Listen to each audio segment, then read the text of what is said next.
Boa noite para todos. Boa noite. Que Jesus, o amigo incondicional das nossas almas, permita-nos alcançarmos a própria paz.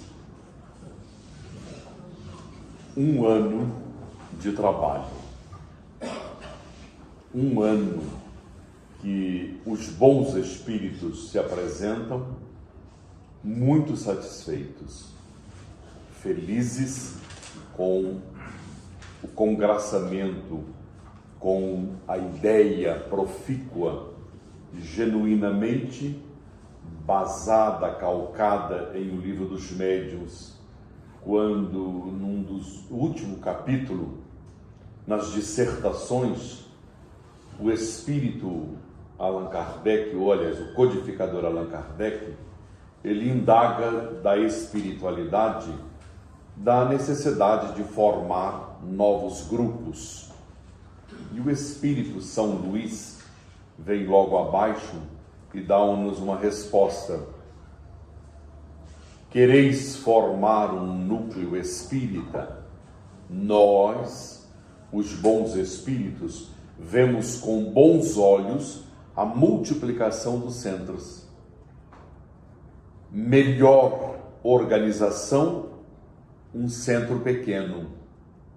Melhor concentração em um núcleo pequeno. Mais organização em um núcleo pequeno. Se um núcleo muito grande fecha a porta, causa um alarido na comunidade inteira e na comunidade espírita. Se um núcleo pequeno cerra suas portas, ninguém fica sabendo. Para nós, é de grande qualidade o trabalho da unificação dos pensamentos, do envolvimento do mundo espiritual para as diretrizes elaboradas. Então nós vamos observando que a nossa casa, posso assim dizer nossa, um ano de idade, nasce com bases sólidas, bases equilibradas para o porvir.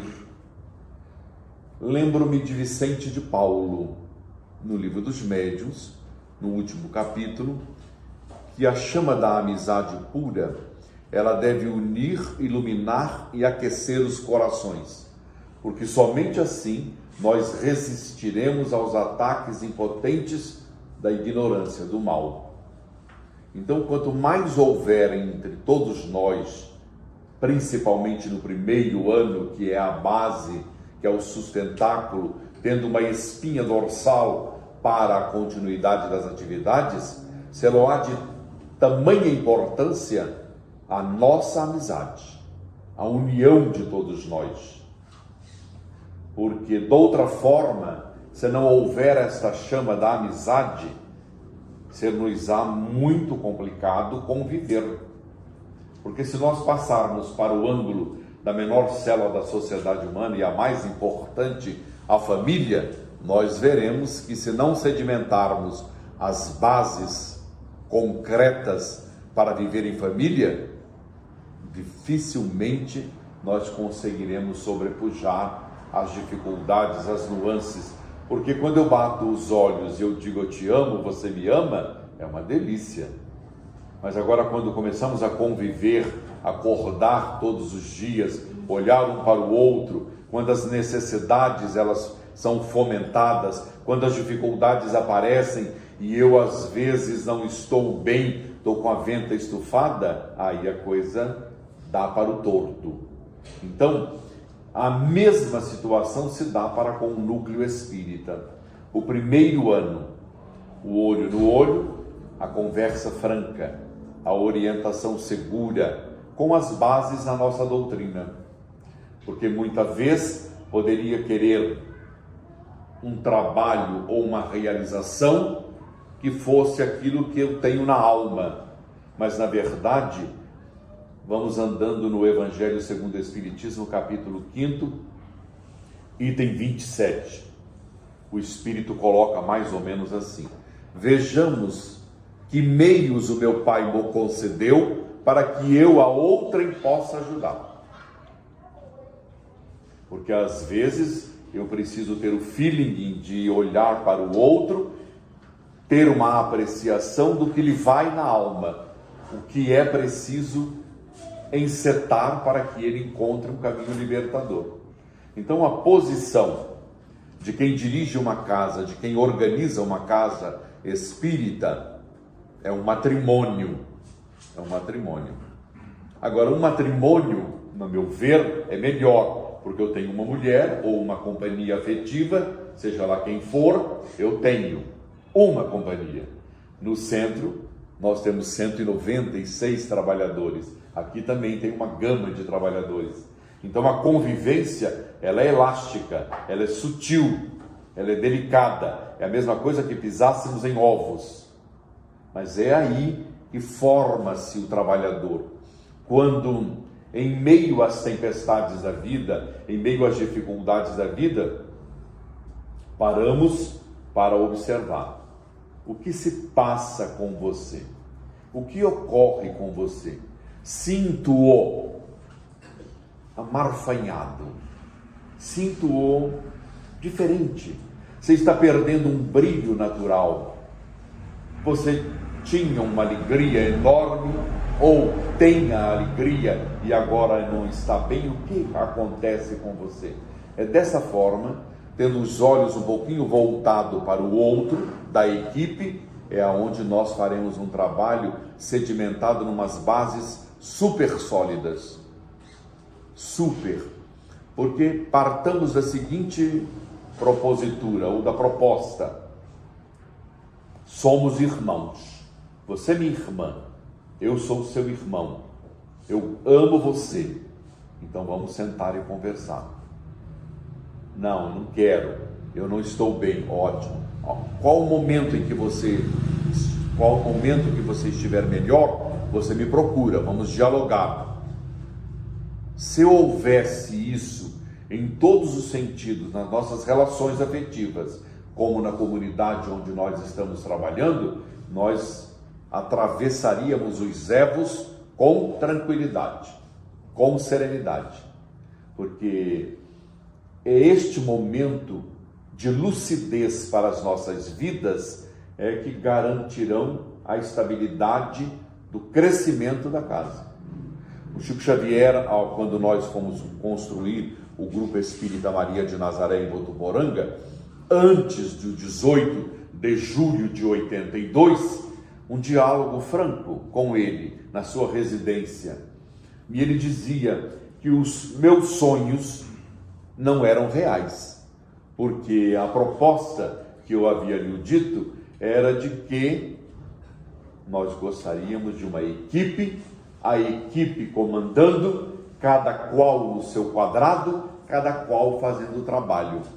Ele disse assim para mim: o navio tem um comandante, não tem 5, 6 comandantes. Eu falei: mas eu gostaria, você gostaria. É uma proposta, mas não agora. Você tem que delinear o trabalho, tem que edificar o trabalho, tem que ouvir pessoas com as quais você tem uma afinidade. Tem pessoas com as quais você encontra reciprocidade. Aí então você pode desenvolver um trabalho consoante a um braço estendido e forte que dar-lhe-á condições favoráveis de seguir com segurança. Não é um aliado, é alguém que pensa, é alguém que gerencia com você uma ideia, a fim de que ela possa produzir. Então, aquilo que você está me dizendo, não tem como você fazer. Porque eu vinha de um centro, que era o Centro Espírita Emmanuel, que a nossa irmã conhece, a Rosali também, onde nós não tínhamos o diálogo. Uma pergunta que eu fizesse com todo respeito ao meu amigo Romeu Grise, ele não dava uma resposta nem com 5 anos depois. Ficava numa suposição. E quando eu me aventurava a viajar e perguntar a outrem o que era o que estava ocorrendo, como entender o mecanismo daquele médium assim, assado, cozido, estufado, grelhado, aí eles colocavam-me numa câmara de gás, porque eu havia incomodado alguém que não era para ser incomodado. Então eu dizia, mas eu pergunto, porque eu quero aprender, eu pergunto porque eu preciso ter uma base de entender como funciona na realidade a reunião mediúnica ou a reunião de estudos. Por que é que nós, grupos de médiuns da casa, não podemos estudar as obras do André Luiz? Aí a resposta era contundente, porque o Centro Espírita não é universidade de estudos. Ora, é um ledo engano, quando a base da casa espírita não é o passe de cura, não é uma fluidoterapia deitada em camas, em macas, não é. O principal objetivo dos centros espíritas é o estudo nobre, que há de esclarecer a alma, há de abrir os horizontes ao indivíduo, permeando dessa forma um patamar que irá assegurar-nos com tranquilidade você caminhar resoluto, firme, sem titubear. Porque quando você tem um fósforo em uma caverna e você o acende, você anda com segurança. Um fósforo, diminuta cabecinha, aceso, você permeia a caverna, livrando-se do abismo. Sem o fósforo, você cai no abismo. Sem o conhecimento da doutrina, nós damos, com toda licença, bom dia a cavalo, com facilidade. Então, isso não é para nós os espíritas. Então, quando as paredes aqui vão se formando, quando a estrutura de homens vão se formando, agregando condições favoráveis para que nós, neófitos, iniciantes, trabalhadores ainda novos, aí nós vamos criando bases, sedimentando o trabalho aliado ao estudo nobre. A caridade é ótima, mas é preciso observarmos que na atualidade nós estamos com 78% dos centros espíritas no Brasil concorrendo a promoções, a jantares e almoços, angariando recursos e mais recursos para a obra social e a obra doutrinária segundo plano. Se nós viajarmos para Minas Gerais, Sacramento, Peirópolis, Araxá e outras cidades mais, nós vamos encontrar nessa região mineira os centros com uma fábrica de laboratório para fazer remédios fitoterápicos. Não é função do centro. Com respeito, quem gosta. Não é função do centro. Ora, os trabalhadores ficam 6 horas, 7 horas envolvidos com a planta, vão ao mato, colhem a planta, trazem-na, desfolham, secam-na, põem em decocção, tritura. É um arsenal. E perguntei qual é o dia do estudo do Livro dos Espíritos. Não temos. Nós estudamos Mesmer. É muito bonito. Para quem gosta do Mesmer, para quem está na liderança de um laboratório, como qualquer outro médico que faça fitoterapia, ele precisa ter conhecimentos básicos. Não estou dizendo com isso que não podemos dar uma medicação a alguém. Fitoterápico ou alopático, podemos dar. Mas a base da casa espírita é a base estruturada nisso. Mas nós não vamos fazer caridade, montar uma creche nos dias atuais, é para o governo, não é para nós. Vamos montar um lar de idosos, é para o governo e a prefeitura local, ou para os homens que querem ganhar dinheiro, porque um lar de idosos hoje ele traz muito recurso financeiro. Então, dessa forma, nós temos que pautar para a caridade mais genuína e mais inteligível, como entendia Jesus. Caridade como entendia Jesus: benevolência para com todos, indulgência para com as imperfeições alheias. Essa que nos custa mais.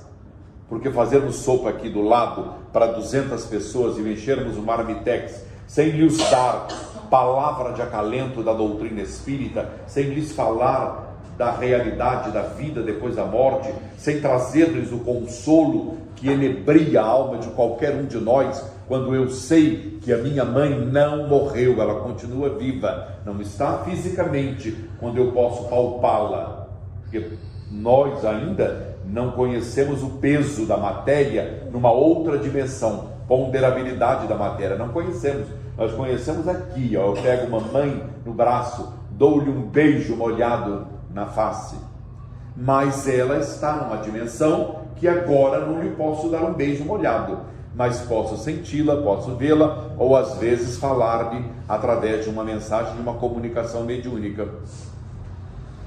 É a caridade que nós todos, na atualidade, estamos precisando. É a caridade de nos entendermos.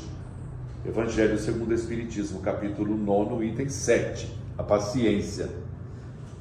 No meio da lição, a caridade de dar esmolas aos outros é a mais fácil de todas, mas se constitui muito mais valorosa a de perdoar os que Deus colocou junto de nós para serem instrumentos do nosso aperfeiçoamento.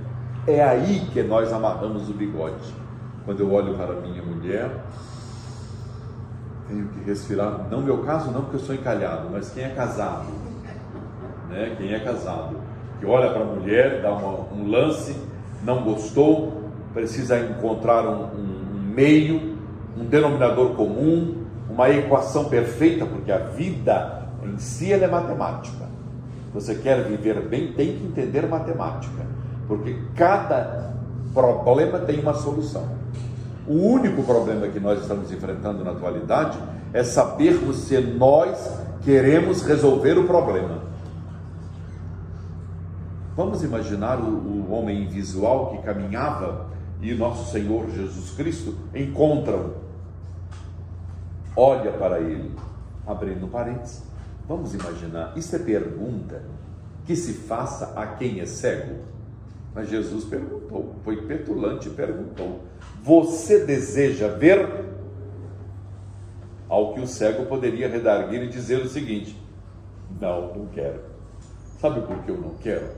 Porque eu ganho dinheiro no templo, na porta do templo. As mulheres vão na minha casa, lavam, passam, cozem. Os amigos abatem o porco, penduram-no. Achas tu que eu quero melhorar, sarar? Não. Ao cego não teve nenhum pensamento. Aí imediatamente a pergunta do Cristo, ele responde: sim, Senhor, eu quero. Então ser curado em nome do meu Pai. E pronto, ficou curado. Então, para cada um de nós, teremos uma pergunta e uma resposta, porque a vida é matemática. Se nós quisermos melhorar a nossa vida, temos que entender a matemática. Porque se nós tivermos, se o grupo tiver 10, 15 perguntas, teremos 15 soluções. O único problema é saber se eu quero solucionar o problema ou quero adiar o problema. Como?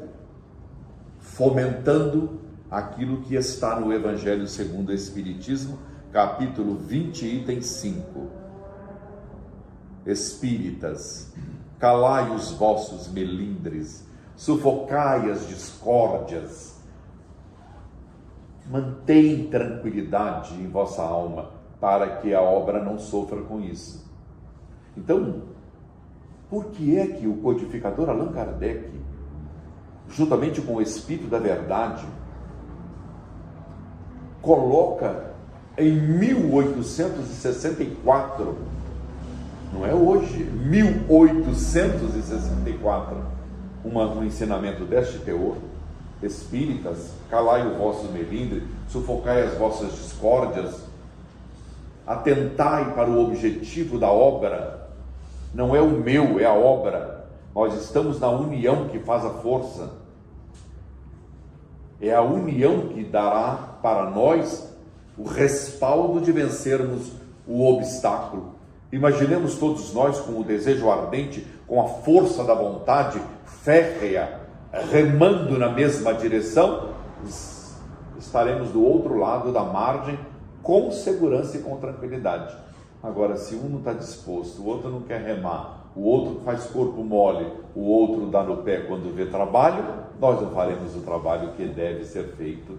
Então, esta doutrina e esta casa em um ano de trabalho, ela já está proliferando, porque eu vim várias vezes, não estou falando da casa de ninguém, mas vim várias vezes, ela ganhou um brilho. O brilho é o amor à causa, o brilho é a determinação para desenvolver o trabalho, o brilho está na minha vontade, na vossa vontade, na união que nos há de desenvolver para desenvolver o trabalho, realmente pensando na nossa estabilidade emocional, porque se nós nos tornarmos amanhã as cartas vivas do Evangelho de Nosso Senhor, teremos que ser umas cartas de apresentação, cartas boas, cartas saudáveis, cartas de otimismos, cartas de esperança, nunca uma carta de desânimo, de prostração, de falta de fé, de desamor, mas tornarmos as cartas vivas, segundo enunciou Jesus Cristo, a fim de que realmente a nossa vida ela ganhe uma dimensão e uma proporção muito melhor, muito melhor. E é o que nos vale. Quando nós estávamos lá atrás, eu trabalhei com o esposo da Rosalie Galo, e ele agora está aqui, está com o Frei Arnaldo, uma graça. O Frei Arnaldo é apaixonado por essa menina. É um frei da nossa cidade, moderno, muito alegre. E o Hilário, ele trouxe o Hilário aqui agora, que já pode caminhar, e está maravilhoso, está muito bem.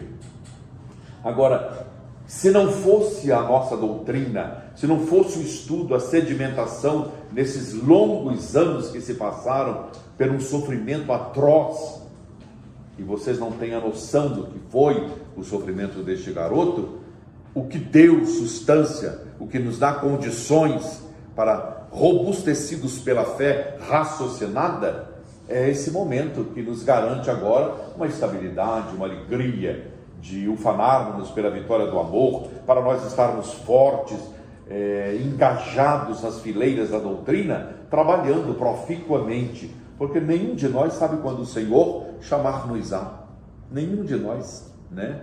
Nós estamos na luta, nós estamos na batalha, vencendo, mas a quem é preciso vencer?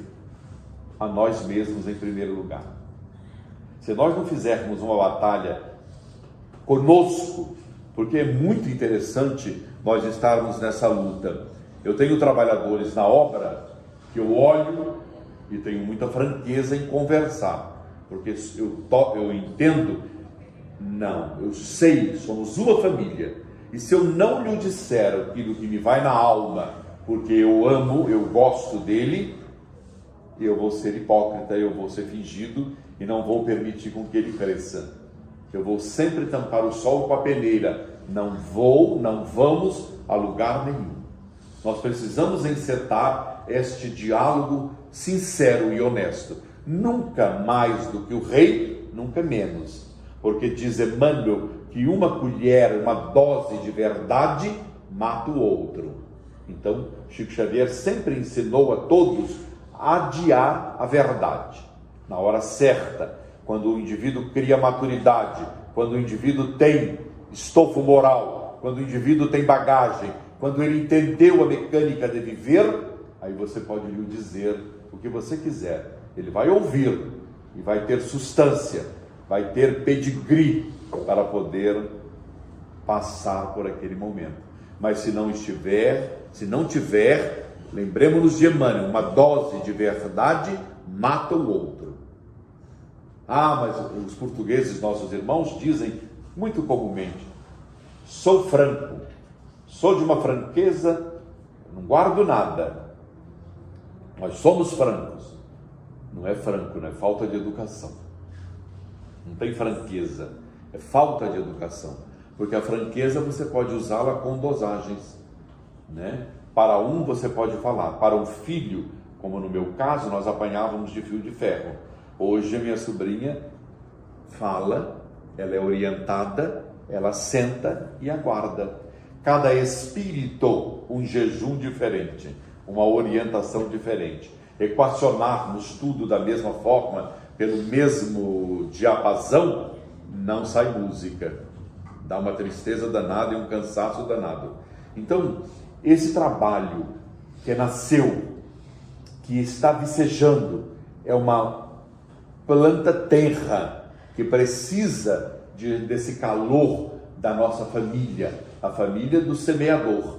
Nós precisamos, porque está sendo uma terra preparada, ela está sendo arada, ela está sendo revolvida, ela está recebendo tudo aquilo que é adequado, para que quando vicejarmos, nós possamos dar ramagens frondosas para abrigar o transeunte que passa, o sofredor que bate a porta, aquele que moureja na via pública, sequioso de uma palavra de atenção ou de carinho, dando-lhe ouvidos e permitindo com que ele seja ouvido para as suas necessidades.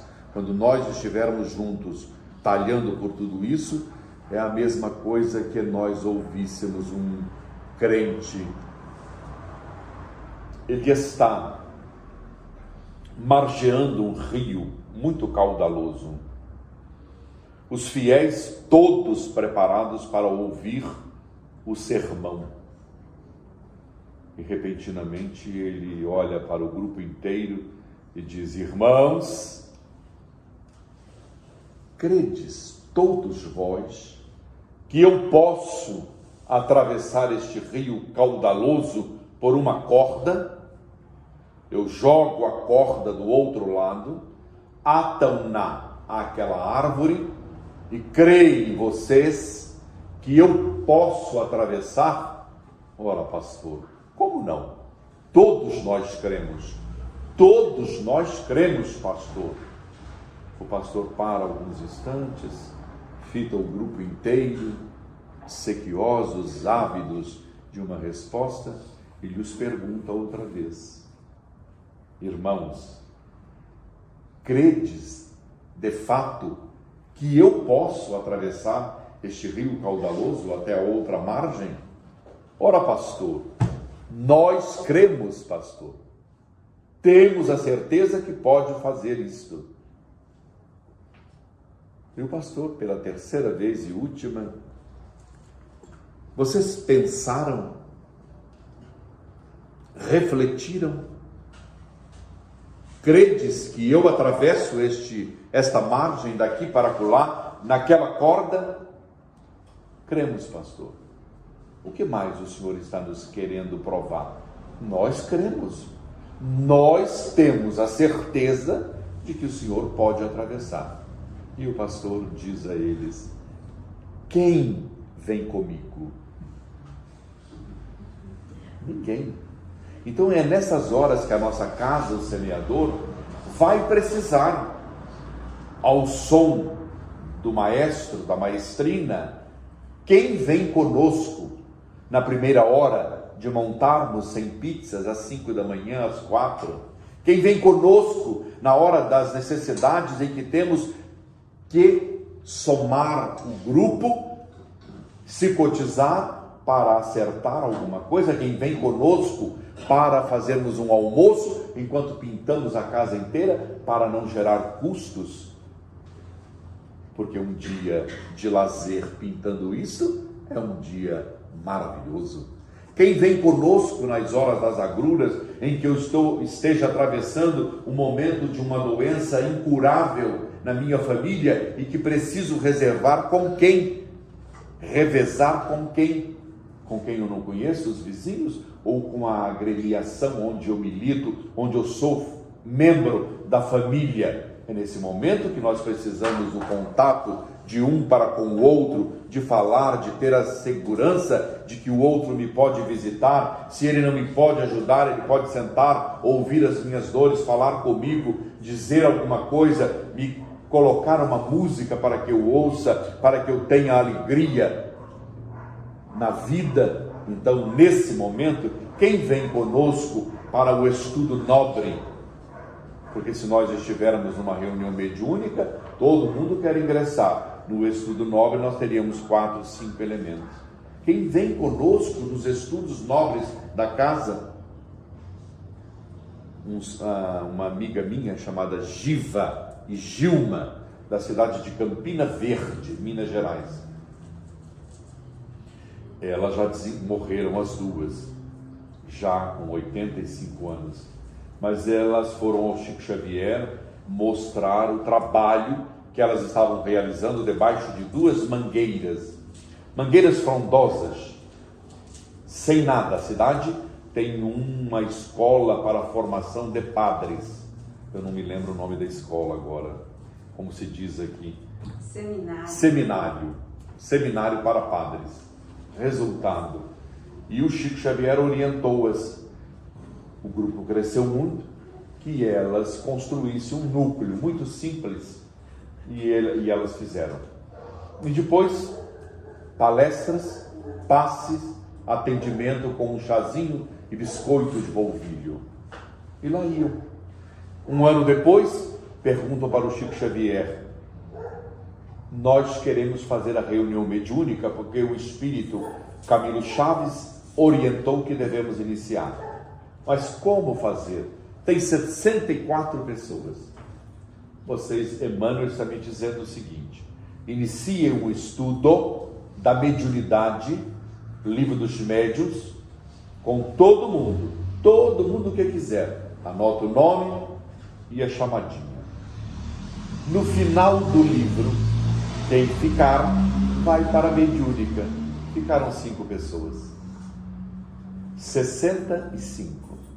5 pessoas ficaram dando uma média, e estas 5 ficaram trabalhando no grupo mediúnico. Então, nós não precisamos ter pressa, nem ficar afoito, nem ficar desesperado. Não. As pessoas que dever-se-ão agremiar a nós, elas ficarão. Aquelas que não ficam é porque não pertencem com o grupo. Na pandemia agora, na nossa casa foram 26 elementos embora. Excelente. Vieram 32 já, novos, que já ingressaram na equipe. Então, o movimento é este. O núcleo semeador, com 1 ano, terá a chancela do mundo espiritual quando completar 10 anos de trabalho. Ceareiro do bem. O Júlio está vendo e não corrigiu, hein, Julinho? Ceareiros do bem, ele está falando semeador. É interessante? É lógico que é. Ficam conosco quem sintoniza conosco. E aqueles que não sintonizam, procuram um lugar para sintonizar-se. Então, meus amigos, nesse 1 ano de trabalho do Ceareiro do bem, certo? Nós congratulamos junto com vocês, na equipe espiritual da casa, os amigos do bem que corporificam neste grupo de trabalhadores, ensejando vida longa aos ceareiros. Diz que eu tenho que ler aqui, vou botar um nome lá da próxima vez, aos ceareiros do bem. E que Jesus nos abençoe e nos guarde em sua paz, abençoando-nos o propósito dos ceareiros do bem.